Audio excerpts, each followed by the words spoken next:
এই যে সেই খাবজির সমুদ্র সৈকত, খাবজি কর্নেশ জায়গাটা। সাবাও আসছে আমার সাথে।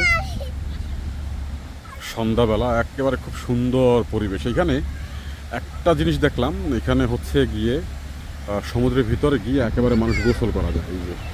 এই যে শত শত মানুষ আসলে সমুদ্রের ভিতরে গোসল করার জন্য গিয়েছে। এই যে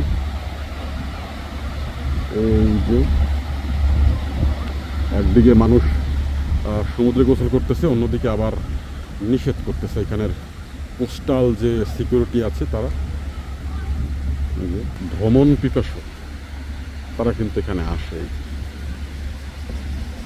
এটা অনেক বড় একটা এরিয়া আসলে। ধাপে ধাপে আপনাদেরকে দেখাবো ইনশাল্লাহ।